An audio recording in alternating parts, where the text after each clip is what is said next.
connected. It's about energetic coherence, whatever that means to each of us. It's about aligning different actions and, let's say, ways of achieving our goals within the network states and pop-up cities and free private cities movement. Understanding what kind of actions are, let's say, like uniting us, and what kind of actions are make us more unique, so we can make different mistakes and share these mistakes with each other. I'd like to give an example of Praxis being a little bit, like, let's say, risky in their communications, and how that affects the overall reputation of this whole movement. And Kyle shared with me during our call that one of the most successful coordinations of what is potentially could be also put in the category of network states is actually ICs. And how's that, good for our reputation in terms of like, connected action that is independent. And for me personally, coming back to my country is a little bit of a risk for me, because I'm involved in these conversations publicly. So I just wanted to put it out there. How do we do it in a way that protects us, and how do we do it that we're not against the current flows of what government is doing, but rather to be the advisors and the creators of the new. It's a difficult question, but I wonder what you guys have to say about this. Free flow.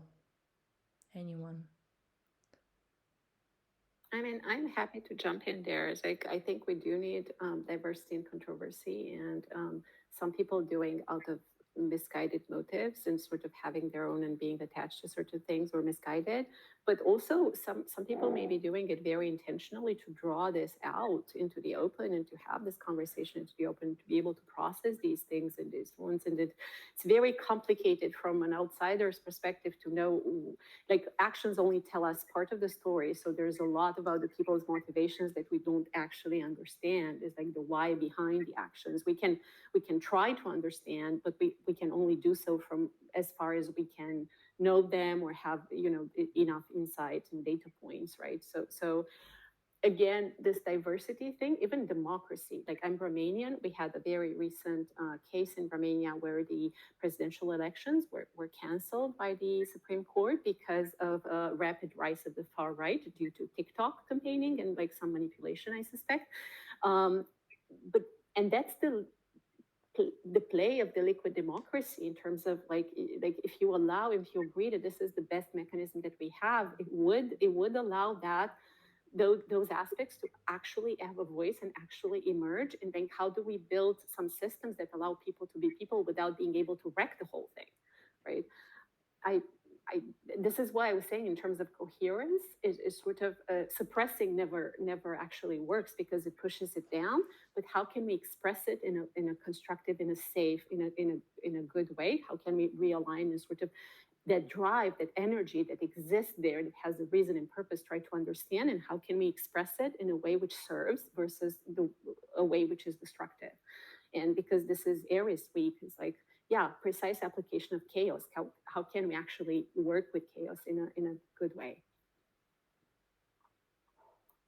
I think that generally speaking, when you have a new sector, it's going to be the Wild West, and kind of with Praxis, I'm not a fan of Praxis at all, but at the same time, I'm not really sure we should put that much energy into criticizing them, because there's probably a lot of people who criticize us as well. So kind of I'm not a fan of what they're doing, but at the end of the day, it's kind of the Wild West. You got a lot of people trying a lot of new things, and I think that's just how it's going to be. If you have a lot of people trying a lot of new things, you're going to find projects you don't agree with, and that's just the way it is. I think it's kind of a waste of effort, putting huge amounts of effort into criticizing projects we don't agree with, because that just invites them to criticize us, and then you just have everyone fighting each other. And I don't think Praxis's fate really has. I don't think the Praxis being successful is going to stop other projects from being successful. So if Praxis's success is not going to impede the success of anyone else, then there's no reason for us to try and prevent Praxis from being successful, even though I'm not at all excited about what they're doing and I don't really particularly endorse it that much. I'm perfectly happy to just stand aside and let them do what they're going to do. And regarding intentional communities, I think intentional communities are the precursor to network states. I mean, how can you have a country without a community? Like, the community has to come before the country anyway. So just the first step is always going to be to create a community of people with some kind of a shared values and stuff like that. And that initial creation is going to require the people who live in those communities to adhere to the laws of whatever nation they live in. So I think intentional communities are absolutely necessary precursor. Thank you, John. Norbo, I'll answer your questions in private. I'll send you links with resources. Ziv and AAA, and nice to meet you. Thanks for joining. If you want to also share your voice on why you're at this meeting. Ziv, you have to say anything about this kind of coherence between these movements?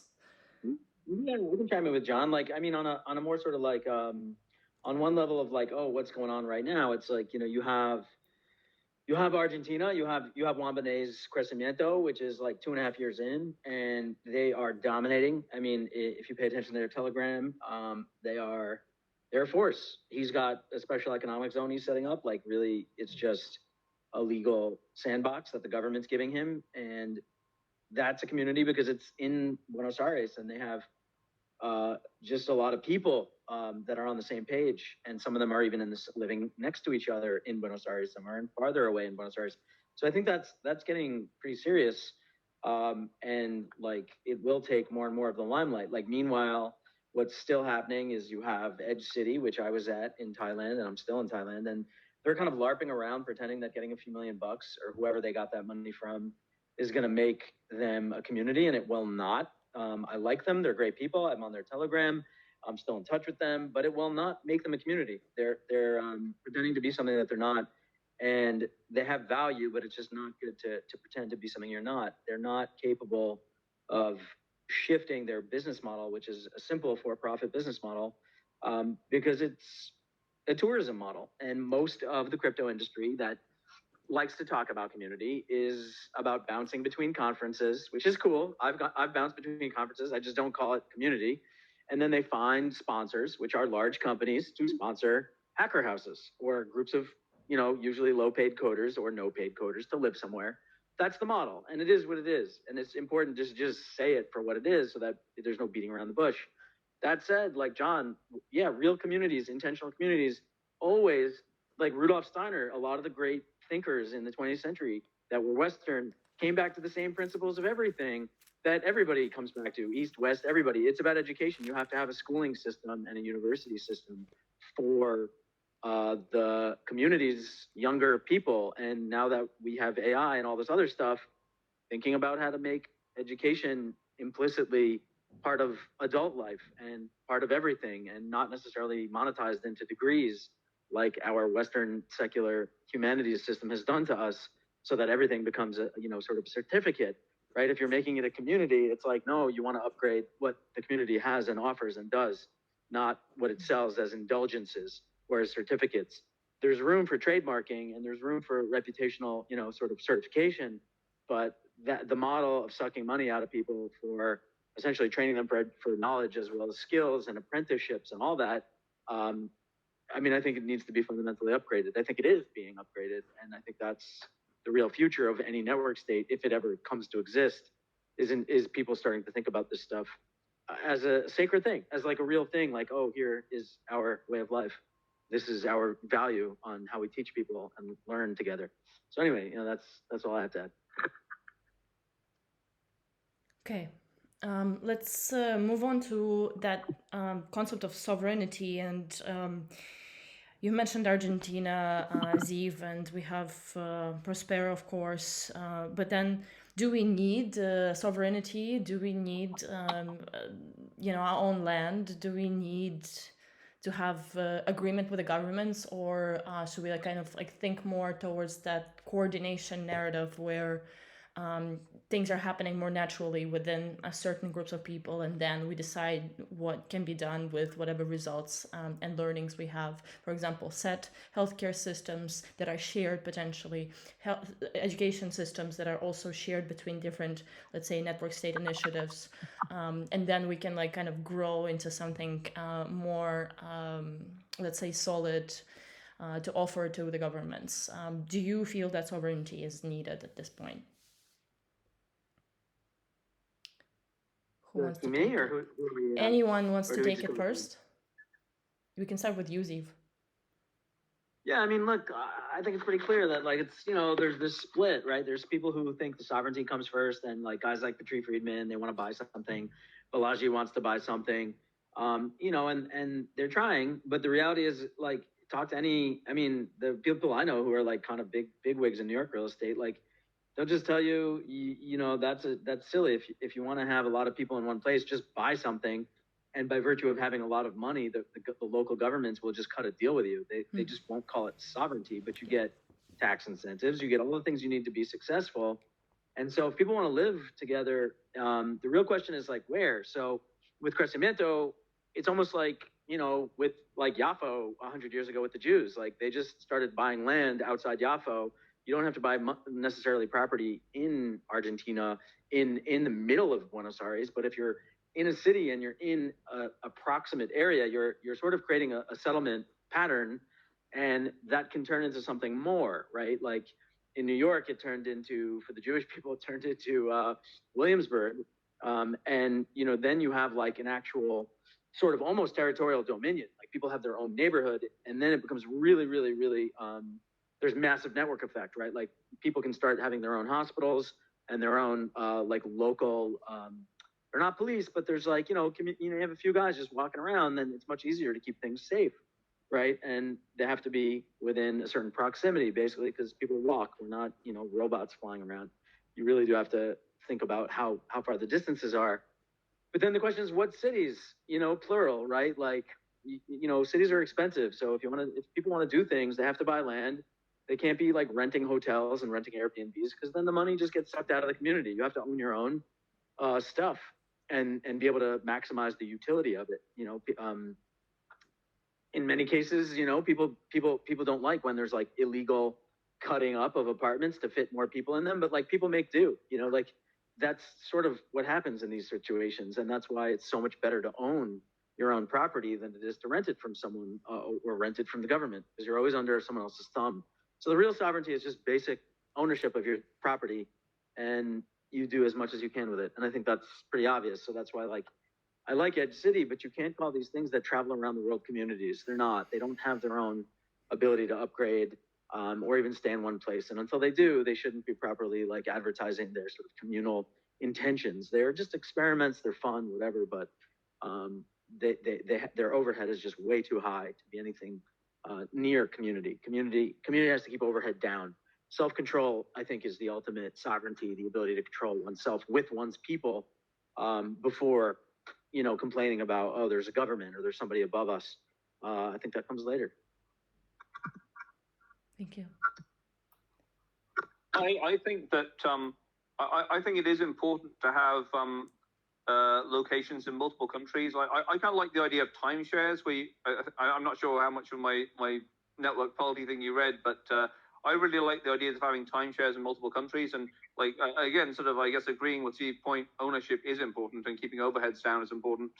You know, for the community to be able to have as much maintenance as possible without just paying massive amounts of overheads outside is kind of fundamental to like self-sufficiency and something vaguely relating to sovereignty. I mean, I guess a sovereign country that has to import God knows how much from other people is gonna be at their mercy to a certain extent. So kind of some degree of self-sufficiency is a precursor to sovereignty. I do think that it is important to have for members of the community to have like a network of communities across multiple different sovereign nations at the very least, because things can go really bad in a nation, and it doesn't matter how good your community is. If something like Nazi Germany is happening, or countries running into North Korea, it doesn't matter how together your community members have it. Like at the end of the day, that's going to destroy you. So I think there needs to be some. I think there needs to be sovereign diversification in the sense of having network, not just putting all your eggs in this one single community in a particular location. There needs to be a network of communities that are diversified across many different sovereign nations. I don't think those communities necessarily have to declare any sovereignty against those nations. I think wherever you are, you can just abide by the laws of whatever nation you're in, but you do need to have the choice of living in multiple nations. And, I like the idea of boats. I like the idea of at least having timeshares in boats and maybe adding international waters to the mix. Although, again, kind of living on a boat, the idea of like living on a boat or living on a seastead, I think at the moment the problem with that is the cost of doing so means you'll only have a very pokey cabin, which might be okay for a small amount of time, but you wouldn't want to spend your entire life living like that. So I think multiple communities and multiple nations and maybe some boats in international waters as well. But yeah, I mean, asserting sovereignty is difficult. I'm not against it if there's a feasible path towards doing it, but I absolutely don't think that community should wait for sovereignty. That like we should be doing it now before we shouldn't be like waiting to get some kind of international agreement going before we actually get things started. That's my view. Mm-hmm. John, thank you for that. I will jump in because I like that approach and sort of like be everywhere or as far as in many places that you can, because we are one Earth, right? So this is very important, and we are all sort of passengers in the Earth ship. So from a sense, is like thinking about sovereignty, like what does sovereignty really mean?